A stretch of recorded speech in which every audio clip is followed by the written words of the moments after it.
Hello everyone, my name is Suf, and today our main topic will be about the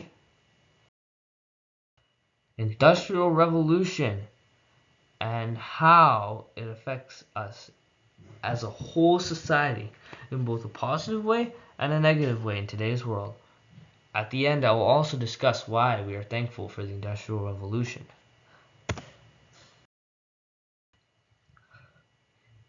So, we're going to divide this project into parts. I have 4 parts for you today, so bear with me.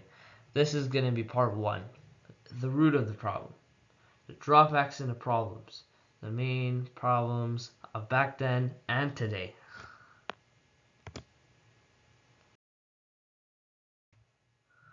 So, an overlook of what we are going to talk about in this presentation and video.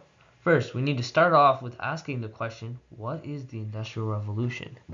Oh, well, I'm here to answer that. The Industrial Revolution is when making material and products by hand transitioned to making those products in factories.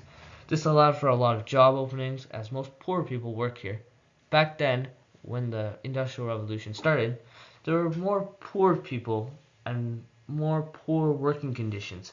Slavery was also a very popular thing. Not a lot of people cared about workers' lives, as they often were mistreated. It sounds pretty bad, right? But take note of this, because this is just an unconscious step into the right direction for them, as new innovations and efficiency led to the Industrial Revolution. Just to sum it up. So now, we need to understand what the drawbacks were back then and the benefits back then.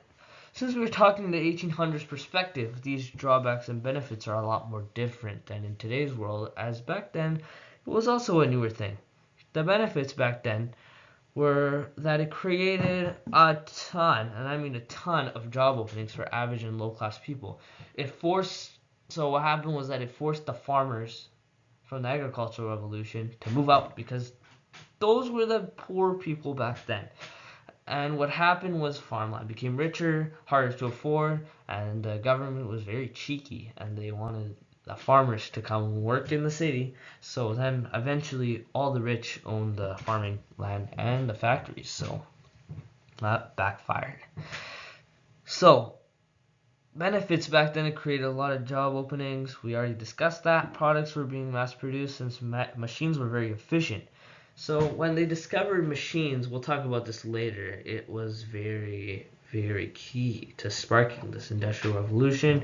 And in result of efficiency, they could ship their products around the world so that their country and people can become richer. So a quick example of this back then was India and Britain. So back then, Britain didn't have spices and India didn't have something. And what happened was that Britain initiated the trade. So they got India, and they're like, "Oh, we want your spices," and they're like, "Okay, well, give us something in return." So I think they gave them some kind of ore or a valuable, probably some jewels, and they traded with them through ocean using ships, stuff like that.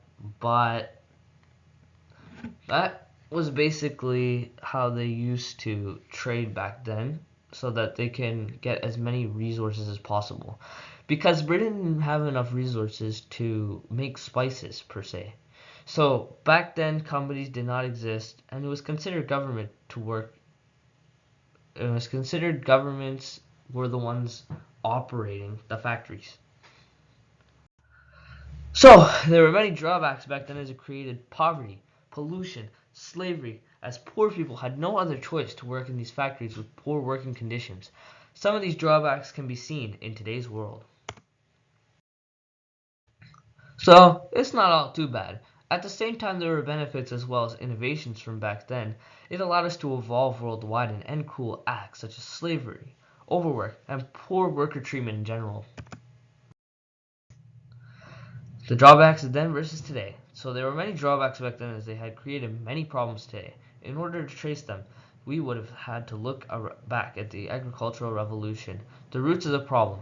The agricultural revolution had a variety of consequences for humans. It has been linked to everything from societal inequality as a result of humans' increased dependence on the land and fears of scarcity, to decline in a population of nutrition and a dramatic rise in infectious and diseases contracted from domesticated animals. A good example of this would be the Black Plague, as rats used to carry it and carry it on humans. They used to get it from human manure, and that was and this just displays how back then it was very, very unsanitary. This is still the 1900s, keep in mind, but I know we're talking an 1800 perspective, but there were a lot of similar diseases like this that built up to the biggest one. So, animal abuse, slavery are also some factors to consider. Slavery affects the human of countries in many ways, as I have seen with the residential schools, and slavery in the indigenous communities. Here in Canada, it used to be a very popular thing, but to be honest, it was Britain because they were the ones who colonized us. It ruined the reputation of the agricultural revolution for sure, and shows that it might not be a good thing after all in terms of human treatment, especially animal treatment as well.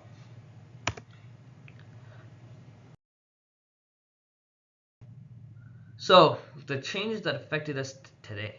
It created many societal changes that have affected us in a negative way. Imagine you are the consumer and companies want your money for profit. It's like you're a fish and you're trying to be caught by 1,000 professional fishermen that will eventually get you. Even if you're avoiding that, most companies are out to get you, so everyone can make the most amount of money possible. More pollution from the air and the factories cause a lot of environmental problems. It also has created bad living conditions in poorer countries since they are used to shipping and producing things. A good example of this country in this state would be China. So China is the one who ships all the goods, makes all the goods there, and as you can see in this picture, there's a ton of pollution, as I cannot really see what color the sky is, which is pretty sad. So, what we need to do as a society to understand this problem. So another problem we faced today was that they also want you to overspend. And this particularly comes from capitalism and our competitive instincts. However, most of it comes from the economy and society as a whole. The economy needs to understand how many companies are trying to take advantage of you. Once you figure that out, you will notice how many companies are out to get you, and how it may seem good, but it isn't. Now, if these companies don't play these tricks, they will go out of business, since the profit margins are really thin and they gotta make a profit somehow in order to survive the competition. This implies the rules of the laissez-faire system. So, you might be asking, that's a pretty weird name. So, we're going to talk about what is laissez-faire. In today's world, the laissez-faire effect is seen as a free market capitalism that opposes government intervention.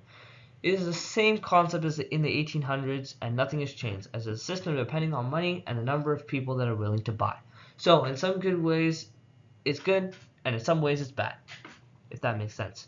Usually, it benefits us and impacts businesses, although occasionally the system does backfire.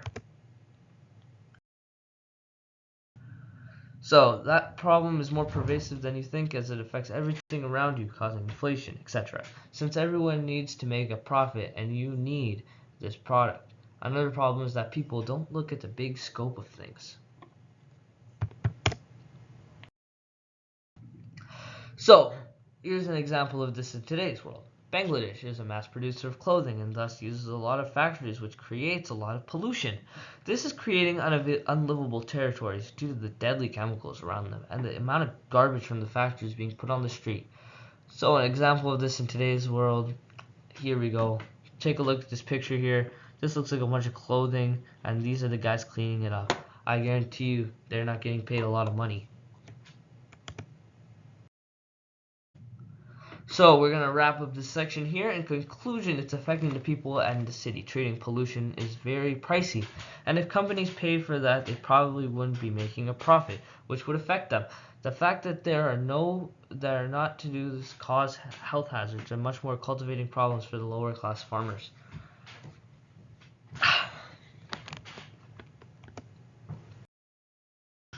So, you thought I was done? No.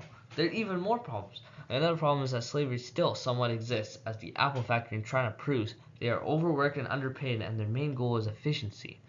Just like the start of the Industrial Revolution, it's been so bad that the workers haven't seen a complete iPad. That's crazy. They're the ones who assemble it, and you're telling me they haven't seen an iPad yet? That blows my mind. Child labor is also a problem as it ties with the mass production and products. Slavery is still relevant in poorer countries for children looking to support their families. From picking bananas to mining cobalt, it is still very dangerous and should not be happening in today's world. So next time you buy something, be more thoughtful and of where this is coming from. This will stop child labor from being a thing. Investigate the source and make sure you don't support these companies that use children to their advantage. So now we can talk about Britain's impact in the Industrial Revolution and how it affected us all and how the effects of it unconsciously are still lingering about. So there are many drawbacks to how Britain's Industrial Revolution have affected us in a negative way, poverty being the biggest component. At the same time that these rules were being established and keenly focused on, people started to forget the little things. What about poverty? So, what our society is starting to realize. Our society has now started to realize that we have not done enough to help the poor community out. We have evicted slavery in the world, and now we have to fix this big issue all over the world. Another problem when talking about acts in the modern world, it creates a lot of controversy and arguments among people. So, a recent demonstration of this in today's world would be the war of Russia and Ukraine and the American election. Sometimes arguments can be so bad that they can lead to war, such as Russia and Ukraine one. It's amazing how one conflict can lead to such a big problem for the rest of the world. So what happens here is that when they focus on like the war, they start to forget about the little things and how Africa is still trying to get up there again. And we still need to focus on this because it's still a major issue, but whenever a big world problem happens, more people tend to focus on that path over there. So, what should we do instead? We should have a more sophisticated system where protesting does not exist. Although that's a perfect world, I don't think that will ever happen. Lastly, another problem is with our education systems and the debate of which is better, public or private. It's a good debate to have, but these debates can get out of hand sometimes. So, what has it unconsciously created? Social media is also a problem, as it portrays school to be a bad thing, which is not. This leads to many controversies and arguments of whether school is good or not. Workers' rights also play a role in this, as strikes and protests are very common if the government doesn't supply the things workers need, like a health plan.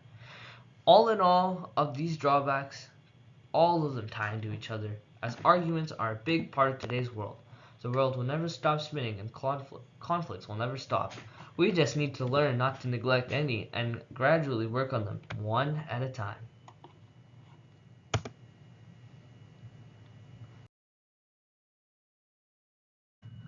So, why should we be thankful for these drawbacks?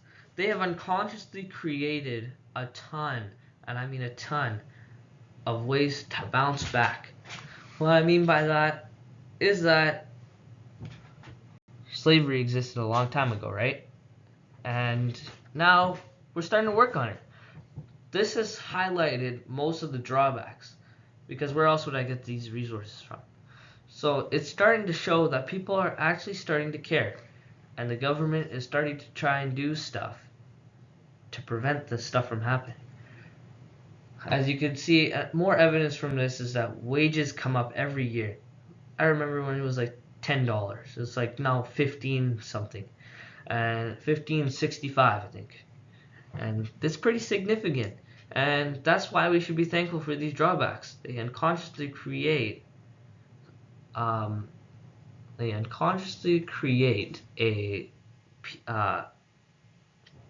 peace of mind, meaning that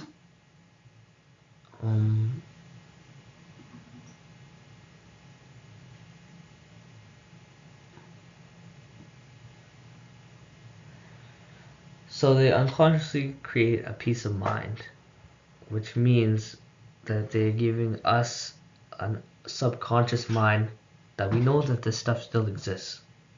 Sorry about me taking a long time here. So we are going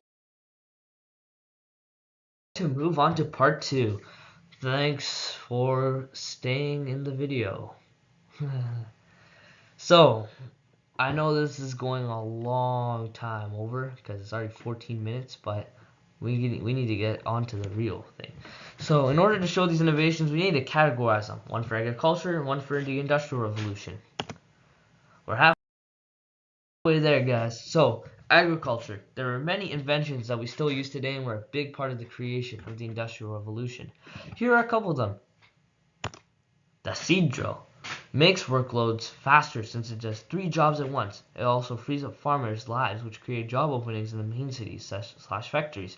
Today, we still use this invention to plant seeds. It runs off a tractor attachment and gas, and it used to power it instead of horsepower. So now we're going to move on to the threshing machine. So it's used to thresh grain, remove seeds, husks, and large stalks of plant. Basically, the bottom of it. It practically beats the plant to remove the seeds from it. Sounds pretty bad, but it's not. Today, we still use this invention to harvest seeds and remove them from plants. It runs off a truck and has a big thresh attachment. It is gas-powered and is bigger. Before, it was smaller and horse-powered. As you can see in this image, a horse is right now dragging the thresh machine. So another innovation was a cotton gin. So a cotton gin is used to remove cotton fibers from the cotton seed. It freed up jobs from extracting cotton by hand and instead have a more efficient job extracting cotton using the machine. Today we still use this invention today to make cotton and material from cotton, like clothes. Cotton gins are way bigger and run by a big powerful motor, where the machine was smaller and was pedal powered in the 1700s, kind of like a bicycle. So the next one we have here is a horse-drawn hoe. As you can see, they didn't really have a lot of engines back then, so they used horses, animals. This invention was used to extract weeds from unwanted areas and left those weeds slash unwanted plants to die. Today we don't really use this exact technology, but hoes are very relevant and are built like a shovel. Before, the horse-drawn hoe was way bigger than the hoes that are manufactured today. They are also easier to use for bigger fields. Farmers just use tractor attachment to pull out unwanted weeds. So we're going to go to enclosures. This system made it so that farmers could use way more land versus when they used to farm in strips. It divided the land way more efficiently and created more job openings. The common area also became farmland and grazing lands. This revolutionized the farming industry, which sparked the Industrial Revolution. Today, we still use the system as almost everywhere around the world. It is often used in prairies as well as other flatlands. The farming patches are way bigger in the 1700s and are way more advanced, so you can get the best crop from the ground with the best soil possible. There's also a small amount of wasted space. About 47% of land is solely for agriculture, which shows the improvement of land formatting. Crop rotation. This system allowed the soil to gain nitrogen and thus became rich from other crops. This also allowed for crops to be used cattle and more efficient plantation. It is called the turnip system since the turnip plantation served as fodder for livestock often during winters. The 4-field system and the production of turnips help with the efficiency in crop growing. So now I'm going to talk to you about why we should be thankful for these. We should be thankful for these because they basically started the Industrial Revolution. All we had to do was figure out that we need to remove the horse from the equation. So they figured out machines, and more of these inventions were manufactured, the more they could add in factories, and the more people can work there. So basically, I would say from going to 1 close to going 50 close in just one day. So now we're going to go to the industrial side of it, and you're going to see a bunch of engines and automobiles. So the Watt steam engine right here. The Watt steam engine is used as an energy source and was the biggest source of energy and thus sparked the Industrial Revolution. Today it is not used as much as before, but still used for train engines and certain clocks. It is more advanced and is a lot bigger and more efficient, thus producing more energy than before. The spinning jenny was used to spin cotton harvested into threads for clothing. This machine made yarn and threads a lot more efficient and easier to make. Today we don't use this, as it was invented by the spinning mule, which we use today. They are lined up in rows and have a way bigger capacity and produce more thread and yarn than ever before. So, a locomotive. So here's a locomotive right here, and here's the spinning jenny, and here's the rail system. So first locomotive was used to haul goods of its large amounts and possibly transport people. Today we still use locomotives as they are usually the main way to travel heavy material on land. They are better shaped and have a way bigger towing capacity than before. It also has a way bigger engine as its own cart. And we're going to go to railing transportations, and the railways were used to transport big materials and were the key to the invention of the trains today. They are frequently used as they are the main way to transport and distribute our goods to other parts of the countries. The shuttles are also used to transport people, and one of these passenger cars are the West Coast Express, right down by the rec center. They are built with certain metals instead of wood, which makes them a lot stronger. So back then they used wood tracks, and today you can see in this photo here, it's kind of a copper material, which makes it a lot sturdier. So to wrap up, the innovations were some of the biggest inventions in human history and encouraged efficiency and labor to be a big part of creating materials. Some of these innovations are still used today and are they're a key part of making clothes. That's probably why we're thankful for it, because I wouldn't have this. It would take a lot longer to manufacture this if we didn't have this step. So I just explained why we are thankful for this, as it increased a ton of efficiency and produced more goods. So, like my phone, as it created a bunch of tools to use to harvest the materials needed to make this.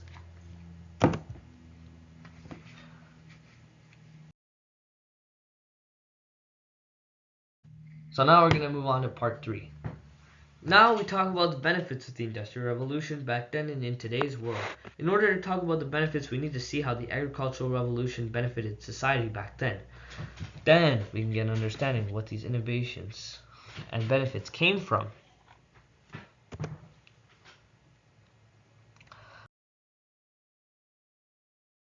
So, the agricultural side of it. We always need to start with the agricultural side of it in order to understand the industrial side of it. So, the agricultural revolution benefited society by introducing new and innovative ways to farm, such as the inventions of enclosures and crop rotation. It also showed us how to efficiently farm crops, and all we had left to do was just to improve those machines. As I mentioned before, 47% of the land is used for agriculture, and there has never been a bigger demand for organic food since our population is growing. That's why the agricultural revolution was important, to make farming efficient and to branch onto job openings. That's created the Industrial Revolution. It basically taught people how to become more efficient in creating food, livestock, and how to work. So, in conclusion to that, the Agricultural Revolution paved the way for the Industrial Revolution by creating more jobs for the poor farmers. The Agricultural Revolution introduced new machines, which started making farming efficient. Crops, animals became expensive, and owning land was a rich person's thing. Land started to become expensive, and people could not afford it, and it thus forced the poor population, and they were forced to go work in the factories. Let me go back here. Can I go back? Now we can move. Okay, so now, my bad. So now we can move on to understanding the benefits of the Industrial Revolution and how it has given society back then and today the positive impact we understand. First, we have to start off with the innovations. It created methods of transportation, goods, and has made life way more efficient with inventions. It's created job opportunities for citizens, and still today is all jobs are pretty high in demand. So the Industrial Revolution before was pretty new, which is probably the reason why a ton of people struggled with it. But if you're thinking about it, we're still living in it, as it hasn't stopped yet. We keep improving our society and keep making inventions to make life a whole lot easier. So, benefits back then and today. Now, after understanding the innovations, benefits, we can move to the Industrial Revolution era as a whole and how that have benefited us. There are many benefits how societal changes have helped us as a society. It created job openings, which is leading to poverty, astray, as more people are earning money. This is what the government wants because they give you money and you have to give them work. So this usually sources from private businesses such as Apple and Walmart rather than a general company like a textile factory back then. Capitalism is a key component to the changes over the centuries, and it allows for businesses to compete vigorously against each other, which benefits us, the consumers of a product. So a good example of this in today's world is Nike and Adidas, as you saw the photo there, as they both strive to kind of make the better clothing at the better price. So businesses don't really like this idea since they have to do all the work to put in a quality product while competing with others. The businesses try to usually get the government to erect various rules and regardless to help them and not the consumers. Capitalism rewards those who work hard and put in the hours to make as much money as possible. So for the people who come up with the big ideas, they get tremendously rewarded, and people who don't get less. So why should we be thankful for these not for these drawbacks? We should be thankful for these benefits. We should be thankful for these benefits because it basically paved the way to how our world looks today. Has new inventions, machines, everything, work, clothing, and new ways to make things were introduced. You can buy these hoodies, mouse, all this stuff, even this thing in bulk. It didn't take as much effort as the agricultural revolution when people used to do everything by hand. As you can see, a good example is when I use power tools versus hand tools. Hand tools are a lot harder and have a lot more labor. Power tools, they just do the thing for you. They cut it. It's simple. Cut it, screw it, done. That's good. So, you have to watch out. The bottom line is that you're the consumer and the companies want your money for profit. It's like you're a fish and you're trying to get caught by 1,000 professional fishermen. I know I've already said this before. That will eventually get you, even if you are avoiding that. Most companies are out to get you, so everyone can make the most amount of money as possible. While there are a lot of drawbacks to this, remember that there are many benefits as well. There's still, we just have to use them to our advantage.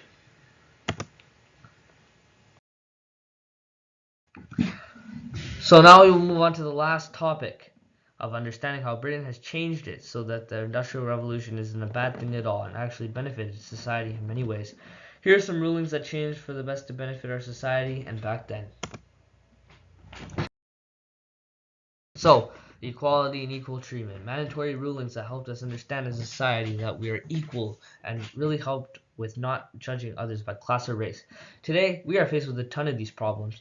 And if it weren't for the Industrial Revolution and the people back then realizing why slavery was a bad thing, I feel like mistreatment would have been a huge thing in today's world, as there would be a ton of hate crimes and rants. Luckily, they're at a minimum, thus due to the fact that they figured out everyone is equal no matter shape or size. Britain's reactions regarding establishing a school system was also a big thing, as it sparked the idea of making school mandatory and a place you have to be as children to learn and grow, like a plant. So, why should we be thankful for these benefits? We should be thankful for them because they created a lot of new systems like schools and factories. And these benefits created the world as we know it today. Like I mentioned before. It's created absolutely no slavery, but it still exists around the world illegally. And it's created a lot of children to be removed from that profession and instead just enjoy life. And it has also forced people into making more money. As I discussed before, this has really increased the wage as before about like 5 shekels, probably about a cent. compared to like $15 today. I feel like we're getting somewhere as a society, as we're starting to treat people like people. So, the second part of it, school. Back then they realized that they could make the population more intelligent by putting them in school versus putting them in factories. This created many different opportunities. Now kids could come to experiment more than just a sewing machine. Schools, as we know today, are a key part of building a strong foundation in life, as it teaches us how to be courteous, explore passions, and finding out your place in the world. Treaties and contracts are also another huge component in today's world, as they lead the important agreements. Without the invention of these, we would just have to watch presidents debate all the time, which would be absolutely exhausting. Documenting letters is also important, as if someone broke a treaty, you'd have proof that they did, since you have it.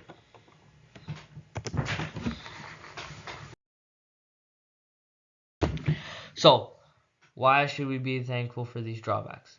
Or not the drawbacks, the benefits. I've discussed this 2 times before, so we should be thankful because it's created a bunch of new systems, it's created efficiency, and it's created the world as we know it today, practically.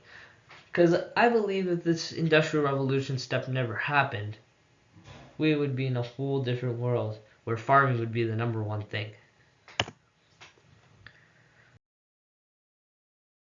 So, the conclusion to this is Britain's response to the Industrial Revolution revolutionized the world as we know it today, from creating the foundation for educating to freeing slavery for good. Many good things certainly came out of it. Why should we be thankful for these benefits? I've already discussed why we should be thankful for these benefits before, so we can move on to the next slide. So, why should we be thankful for the Industrial Revolution as a whole? So, to start off, we can talk about the drawbacks. We can refer back to about the first couple slides. We can talk about how, as a society, we were brought together by facing a ton of problems. So, a problem was slavery.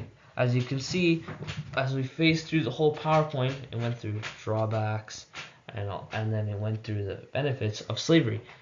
Bad thing back then, and it's progressively going down. So, education, another key component, as it is created our education system as we know today, and that's why I'm learning this. Great topic. And we also learned how we can thank them by giving us this clothing. It showed all these new innovations, inventions, and benefits and drawbacks all connect like a big web.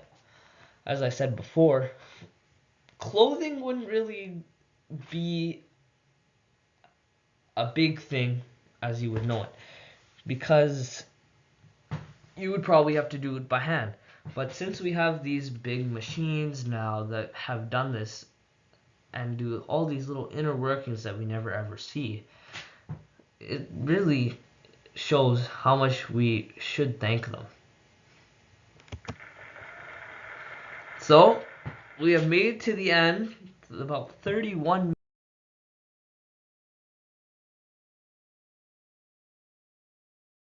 minutes.